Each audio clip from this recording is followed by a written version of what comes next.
A stench of decay emits from Westminster.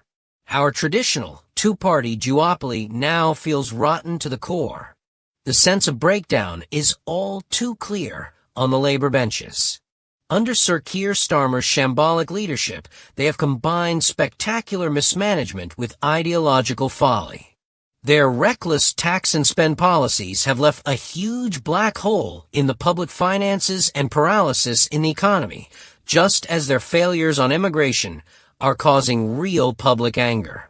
Sir Keir himself has now been revealed as a man without courage, conviction, competence, or a moral compass.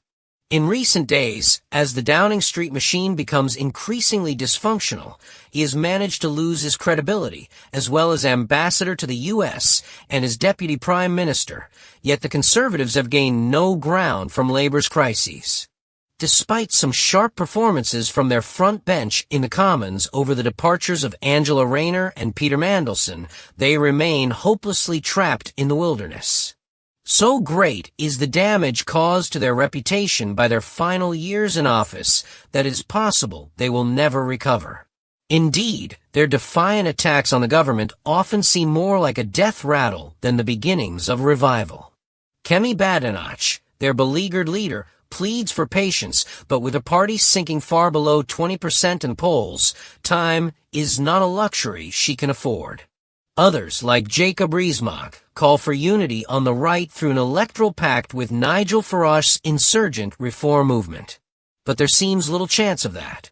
Millions of reform followers are just as hostile to Badenoch's party as they are to Starmer's, believing that the last Conservative government eagerly promoted mass immigration, woke identity politics, record taxation, and the green agenda. Particular anger is focused on Boris Johnson, who, instead of taking back control after Brexit, opened the borders even more widely during hapless premiership. This policy resulted in the so-called Boris Wave, a revolutionary influx of non-EU nationals, complete with rights to welfare, social housing, education, and NHS treatment that, within large sections of reform, the Tory party is viewed as a foe rather than a friend. Reform would have little to gain and much to lose from any electoral agreement. It is the Tories who are in the desperate position and battling for survival that reform's ascendancy is illustrated by the string of senior Tories moving into Farage's party, including former Culture Secretary Nadine Dorries and ex-MPs Maria Caulfield and Henry Smith. But this week saw by far the most important defection when Danny Kruger, the MP for East Wiltshire, announced his switch of allegiance. Kruger's step was doubly significant because not only is he the first sitting MP to defect, but also he was the Tories' leading intellectual.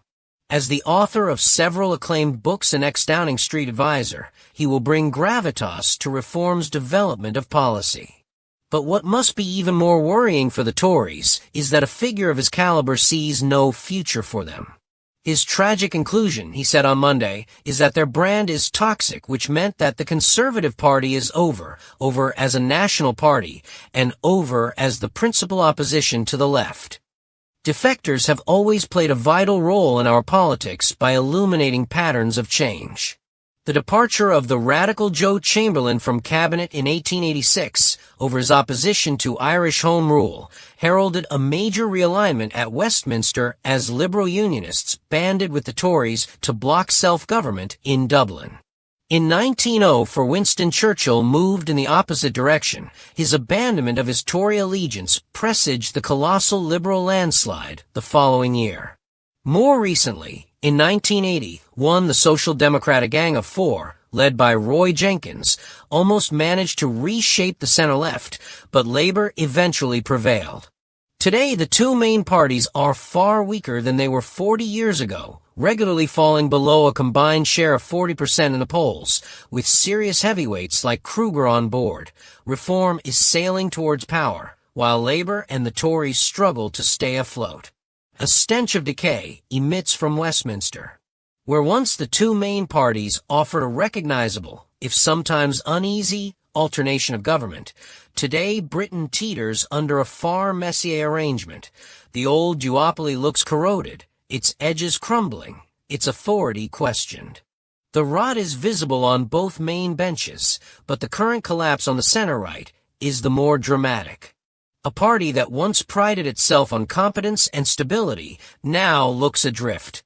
Behind the misfortune lies more than poor leadership or bad luck, is the consequence of choices and personalities that have hollowed out conservatism's claim to the center ground. There is one figure in particular whose tenure and legacy have done more than perhaps any other to accelerate this collapse. Let us not pretend that Labour's descent over recent months has been anything other than catastrophic. Under Sir Keir Starmer, the party has managed to combine managerial incompetence with ideological vacuity. A government that talked of responsibility has pursued tax and spend strategies judged by many voters to be reckless and incoherent. Promised reforms have stumbled into policy reversals and mixed messaging. Immigration policy, always a potent electoral issue, has produced scenes of public anger, and the government has struggled to present a coherent or satisfactory response. Starmer himself has been exposed as a figure who lacks conviction. The departures of high-profile ministers and envoys have suggested a Downing Street machine that is increasingly dysfunctional. Where that dysfunction might have handed the opposition easy gains, the Conservatives have failed to translate Labour's troubles into political advantage. Sharp Commons interventions and spirited briefings have not yet produced the hoped-for renaissance for the right. Why?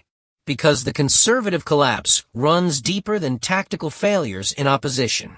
The damage to the party's brand from its last spell in office is profound. The final years of Conservative government, the scandals, the drift, the impression of a party captured at times by personalities rather than policy, have left a residue of distrust among voters that will not be shifted by a handful of Westminster rows. Kemi Badenoch arrived as a figure promising clarity and renewal. She spoke to the desire for a fresh face, a modernizing conservatism that could reconcile fiscal prudence with cultural confidence. For a while she offered the promise of something different. But leadership is measured in results and in time, and time is exactly what she does not have. With polls regularly indicating support sinking below 20%, the patience the party asks of its supporters is in short supply. What has hurt Badenoch most is not merely the scale of the problem, but the sense that she inherited a party weakened by its own decisions. To convince voters, she must do more than attack Labour's errors. She must rebuild credibility where it was lost. That is a task requiring not just rhetorical skill, but a political program that addresses the long-term causes of the party's fall: economic anxiety, perceptions of open borders, and cultural grievances that were allowed to fester. Calls from senior figures for a tactical realignment, whether through unity on the right or even an electoral pact, reveal panic. Jacob Rees-Mogg's appeals for right-hand unity betray a realization that electoral arithmetic could be fatal for the Conservatives unless something dramatic changes. But unity is elusive. It demands compromise from both sides and, crucially, trust. Both are in short supply. Nigel Farage's reform movement has, to use a clinical term, exploited a space the Conservatives abandoned.